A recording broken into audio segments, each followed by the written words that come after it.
Študentski dom 7 so v celoti prenovili in izvedli energetsko sanacijo. Po novem dom obsega več kot 5000 kvadratnih metrov, kjer bodo študentom nudili 255 ležišč bo od sedaj imel dom 7, od tega 127 enoposteljnih, 64 dvoposteljnih sobah v 71 apartmajev.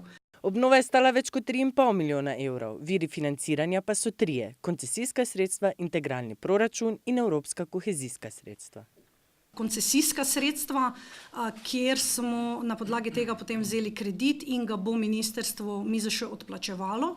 Potem integralni proračun je dal neko razliko, kredita je 2 milijona 700, razliko malo manj kot pol milijona bo šlo iz integralnega proračuna in pa prijavili smo se na Ministrstvo za infrastrukturo na obnovo oziroma energetsko sanacijo stavb v javni lasti in tam dobili ta del iz EU-ja, cirka pol milijona. Podžupan mariborske občine Zdravko Luketič je ob otvoritvi študentskega doma vsem študentom zaželel obilo novih priložnosti. V industrijski revoluciji 4.0 govorijo, da je preko 60% uspeha človeški kapital. In študenti so naš človeški kapital Slovenije.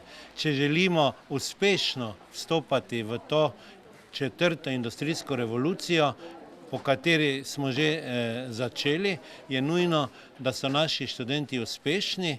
Želim si, da bi ta pridobitev in ti pogoji olajšali njihovo pot, kajti na njih računamo. Študentski domovi v Mariboru imajo 15 domov, ki so v 5 naseljih. Ponujajo več kot 2600 ležišč, od tega 753 ležišč v enoposteljnih sobah. Cene najema se gibajo med 73 in 138 evri na mesec. Najstarejši med njimi dom 1 je bil zgrajen leta 1964, najmlajši dom 14 pa 2011. Sicer so domovi polno zasedeni, a kljub temu je javni razpis še odprt. Drugi razpis ni več časovno omejen, ampak ga kar odprejo januarja in bo odprt do maja. Tako da vsak študent, ki bi eventualno želel še do maja priti k nam, ker je razpis odprt, se lahko prijavi po tistem postopku, ki pač traja cirka mesec dni, pa lahko k nam pride. Po besedah študentov iz Mariborske študentske organizacije naj bi primanjkovalo 4000 ležišč. Študentov, ki bi lahko se selili v študentski dom, ne pride, ne dobi sobe zaradi samega pomanjkanja kapacitet. Zaradi tega morajo priti na prosti trg, torej iskati stanovanja na prostem trgu pri zasebnikih, subvencioniranih zasebnikih in ostalo. Pri iskanju namestitve pri zasebnikih pa se lahko pojavljajo številne težave. Ja, predvsem na Zavod PIP se obračajo glede kakšnih nespoštovanja pogodb.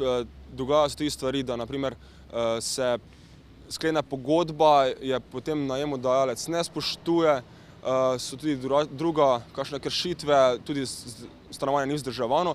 Se pa tudi opažajo razlike med navadnimi najemniki in študenti najemniki.